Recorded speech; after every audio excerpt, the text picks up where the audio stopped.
aqui de Florianópolis, estou indo para Criciúma. Karina Manarim mora lá. Toda segunda, quarta e sexta, você sabe, ela está com a gente, trazendo os bastidores da política. E hoje ela vai contar que teve uma espécie de comício, né, do governador licenciado, candidato Carlos Moisés, essa semana. E chamou bastante atenção a movimentação dele. Né, Karina Manarim? Muito bom dia para você. Bem-vinda. Bom dia! Bom dia, Márcia. Bom dia a todos os que nos acompanham. É verdade, Márcia. É engraçado até, ficou até engraçado porque nós não ouvimos falar muito em comício ultimamente nas campanhas políticas. E foi exatamente assim que foi chamado esse evento do governador Moisés aqui em Cocal do Sul, município aqui de Cocal do Sul, que é aqui na região sul, perto de Criciúma, né? E foi um comício organizado aí pelo prefeito Fernando de Favre, que é do MDB. E o que acontece? Havia nos bastidores uma informação aí de certa resistência de alguns prefeitos e lideranças do MDB para entrar de cabeça nessa campanha aí do governador Moisés. E ele participou desse comício aqui na região sul, foi um grande evento, sim, acho que teve lá uma reunião de pelo menos 1.000 pessoas, é o que a organização passou, mas realmente as fotos mostram que havia muitas lideranças lá no local. E lá participaram, então, os prefeitos do MDB aqui da região, que estão firmes aí nesta campanha, além do Fernando de Favre, que organizou o evento, também estava lá o presidente da FECAM, que é o prefeito de Orleans, né, o Jorge Có, e também chamou a atenção a presença de um outro prefeito da região, que é de Nova Veneza, que é do PSDB, o Rogério Frigo, né, e o PSDB está na coligação do senador Espiridião Amin, que é candidato ao governo pelo PP. Então aconteceu esse comício aqui na região sul nesta semana. Então essa questão aí do apoio, essa questão do voto dos prefeitos está bem diversificada nessa eleição, né? É verdade, Márcia, está muito diversificado, inclusive 2 prefeitos do Podemos, né, o prefeito de Blumenau, Mário Hildebrand, e o prefeito de Balneário Camboriú, Fabrício Oliveira, manifestaram apoio para o candidato do PL, Jorginho Melo. O Podemos é o partido da deputada Paulinha, né, uma liderança forte aí do Podemos e que está com o governador Moisés. O partido está na coligação do governador Moisés. Inclusive, a deputada Paulinha tentou uma reaproximação aí do governador Moisés com o prefeito de Balneário Camboriú, o que não surtiu efeito. Os dois estão, então, com Jorginho Melo. Um apoio que tem tudo a ver com o presidente Jair Bolsonaro, né? Márcia, existe um sentimento nos bastidores políticos de que essa onda Bolsonaro possa pegar novamente em Santa Catarina. Não tão forte como foi lá em 2018, mas existe esse sentimento, inclusive a gente percebe isso até pelas ações dos próprios políticos aqui do estado. Jorginho Melo está firme, né, nessa questão de ser o candidato de Jair Bolsonaro. Espiridião Amin, que é do PP, e o PP está na coligação do presidente, também bate muito nessa tecla, e os outros tentam beliscar, né? O próprio Jean Loureiro tentou, depois foi proibido de utilizar a imagem do presidente, e o próprio Moisés entrou aí na campanha eleitoral atirando, também fazendo uma referência ao presidente Jair Bolsonaro. E a gente percebe muito esse esforço aí dos candidatos ao governo para beliscar um pouquinho deste voto.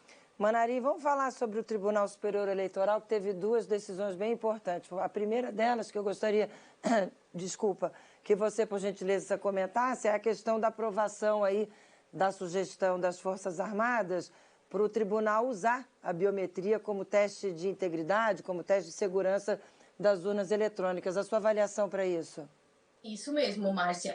Esse teste de integridade, na verdade, ele já é realizado há algum tempo aí pela Justiça Eleitoral. É uma espécie de checagem da urna eletrônica. A diferença é que agora eles aprovaram que os eleitores vão participar dessa checagem e vai ter a biometria, porque anteriormente esse teste ele era feito pelos funcionários da Justiça Eleitoral. É uma resposta às Forças Armadas, eles solicitaram isso, o TSE aprovou, é uma espécie de resposta às Forças Armadas que querem fazer uma apuração paralela e que não foi aprovada pelo TSE. Se busca aí uma forma de uma sintonia para não ter essa briga entre os poderes, né? E é um passo importante o TSE ter aprovado essa resolução, Márcia, porque parece que ameniza um pouco esse clima tão difícil que estava se estabelecendo. E tira a polêmica em torno da questão da segurança ou não das urnas, né? Que a princípio a gente sabe que as urnas são seguras, né? Então, quando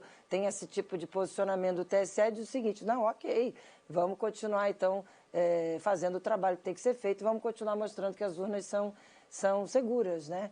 E agora, por gentileza, por favor. É importante, Márcia, também que os eleitores que participarão desses testes, né, com a biometria, eles serão escolhidos aleatoriamente depois de já terem votado no dia da eleição, que é uma outra forma de fazer uma checagem, né? Essas urnas, essa forma de checagem que vai ser feita é para realmente saber se aquele voto digitado na urna ficou dentro da urna. E eles fazem toda essa conferência, que é mais uma forma de mostrar aí a segurança das urnas. Mas ainda sobre o TSE, um outro assunto que eu gostaria do seu comentário, o TSE decidiu manter aquela proibição do uso das imagens de 7 de setembro na campanha do candidato Jair Bolsonaro. Sua avaliação?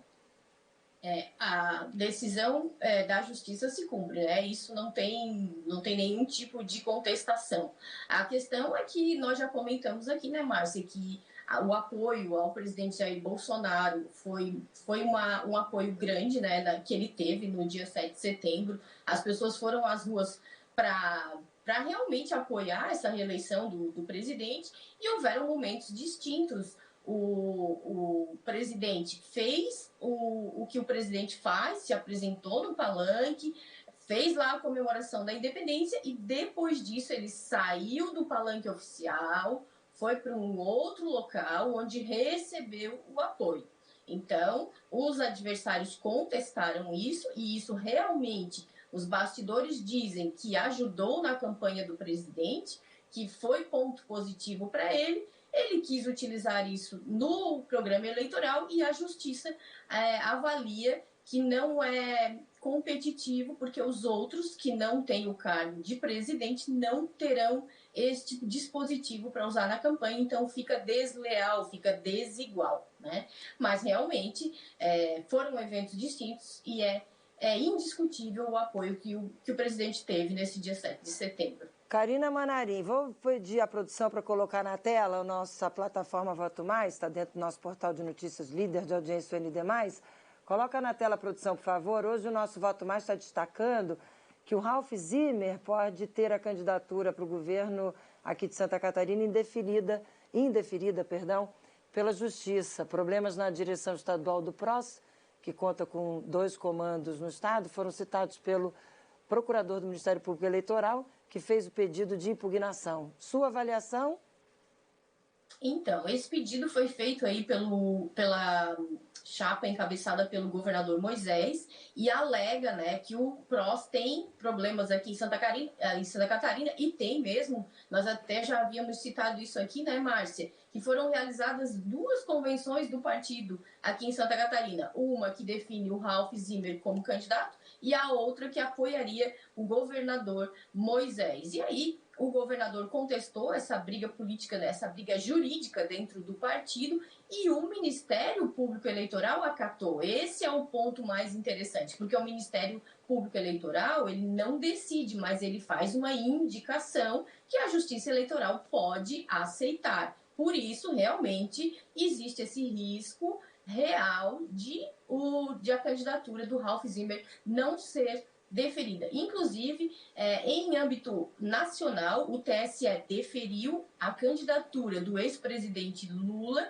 e incluiu na coligação o PROS, porque em âmbito nacional também havia uma briga, que o PROS nacional, uma parte queria apoiar o Lula e a outra parte queria uma candidatura própria. Então, talvez até essa decisão do TSE possa refletir também nessa decisão aqui em Santa Catarina. Expectativa, então, para as próximas horas, para saber se essa candidatura será ou não realmente deferida. Tá aí, o Ralph Zimmer, que foi o convidado do Conexão ND Especial de eleições de ontem, né? E hoje, eu aproveito para fazer o convite, hoje é o último dia de Conexão ND Especial de eleições, última entrevista da Sabatina, foi gravada ontem aqui nos nossos estúdios, com o candidato Jorginho Mello. A entrevista está muito boa, o Moacir e eu fizemos a entrevista com ele aqui, e eu faço convite então para que as pessoas nos acompanhem a partir das 10h30 da noite de hoje, na nossa Record News e também no nosso portal de notícias, líder de audiência, o ND+.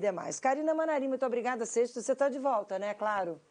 Sexta estaremos de volta, Márcio. Só destacar aqui a importância dessas entrevistas, porque ali os eleitores, os leitores conseguem, né, captar realmente os projetos dos candidatos, quem são eles, de onde vieram e para onde eles pretendem ir.